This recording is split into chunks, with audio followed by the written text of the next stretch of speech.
दोस्तों, हर देश किसी भी तरह के खतरे से खुद को सुरक्षित रखने के लिए हर संभव कोशिश करता है और इसमें उनका साथ देती है हर तरह की साजिश को नाकाम करने के लिए गठित की गई सुरक्षा एजेंसी, जो किसी भी महत्वपूर्ण सूचना को देश से बाहर लीक होने से रोकती हैं। इसके अलावा वे दूसरे देश के सुरक्षा एजेंसी की मदद से इंटेलिजेंस भी इकट्ठा करती हैं। रो यानी कि रिसर्च एंड एनालिसिस विंग एक ऐसी भारतीय एजेंसी जिसको सुरक्षा के मद्देनजर रखते हुए गठित किया गया था। तो आइए दोस्तों, विस्तार से जानते हैं रो क्या है और उसके एजेंट किस तरह ऑपरेट करते हैं। तो वीडियो को बिना स्किप करे अंत तक देखें और अगर आपने हमारे चैनल को सब्सक्राइब नहीं किया तो चैनल को सब्सक्राइब जरूर करें और साथ में बेल आइकन भी दबाएं, जिससे आपको हमारी हर वीडियो का नोटिफिकेशन मिल सके। तो दोस्तों, आइए हम बात करते हैं अपने टॉपिक पे, आखिर क्यों पड़ी रो की जरूरत। रो की स्थापना 21 सितंबर 1968 में की गई थी। इसके अस्तित्व में आने का कारण इससे पहले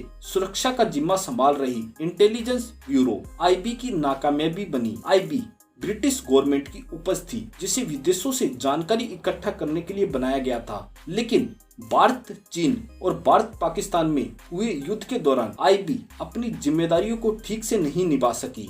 इसके बाद देश को एक ऐसी एजेंसी की जरूरत आन पड़ी जो देश में होने वाली किसी भी तरह की गतिविधि पर अपनी नजर रख सके और देश विदेश से तमाम तरह की जरूरी जानकारी हासिल कर सके।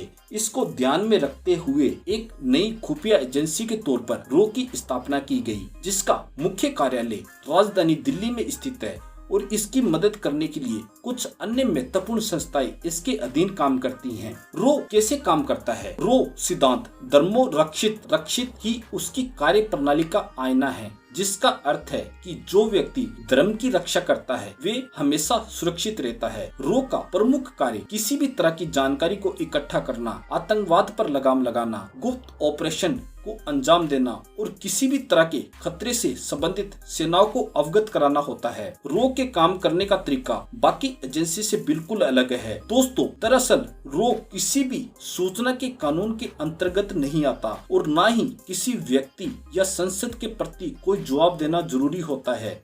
देश या देश के बाहर किसी भी तरह के ऑपरेशन को अंजाम देने के लिए उसे सिर्फ प्रधानमंत्री के इशारे की जरूरत होती है।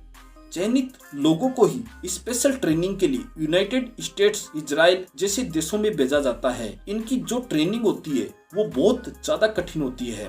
रो एजेंट को लेकर बॉलीवुड ने अनेक फिल्में बनाई हैं, इसलिए हम उनके बारे में जितना भी जानते हैं सिर्फ फिल्मों के जरिए जानते हैं। फिल्मों में उन्हें एक हीरो की तरह दर्शाया जाता है, जबकि असल जिंदगी में उन्हें उनके काम के लिए कभी भी नाम नहीं मिल पाता। उनके काम करने का तरीका इतना गुप्त होता है कि कई बार उनके परिवार वालों तक को उनके ठिकाने का पता नहीं होता। तो दोस्तों, रो एजेंट कभी भी अपने परिवार वालों या दोस्तों से अपनी पहचान साझा नहीं कर सकते। यहाँ तक कि दोस्तों, अगर कोई भी रो एजेंट किसी भी देश में गिरफ्तार हो जाते हैं तो सरकार उनको पहचानने तक भी इनकार कर देती है। इसलिए बहुत से रो एजेंट को तो अपनी जान भी गंवानी पड़ती है। रो एजेंट को अक्सर विदेशों की यात्रा करनी पड़ती है, जिसके लिए उन्हें भाषाओं का ज्ञान होना बेहद जरूरी होता है। एक रो एजेंट को हर तरह के दबाव और वातावरण में कार्य करने की क्षमता होना बेहद जरूरी है। रो एजेंट कैसे बन सकते हैं? अगर आप भी रो एजेंट बनना चाहते हैं तो आपकी जानकारी के लिए बता दें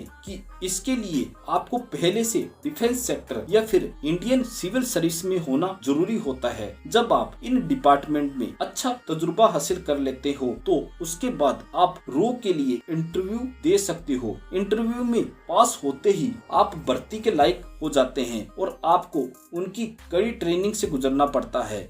एक रो एजेंट को भले ही कोई मेडल या सम्मान नहीं मिलता, लेकिन उनका हर कदम देश की सेवा के लिए उठता है। तो दोस्तों, आपको वीडियो कैसे लगी? अगर वीडियो अच्छी लगी तो वीडियो को लाइक करें, शेयर करें और चैनल को सब्सक्राइब जरूर करें।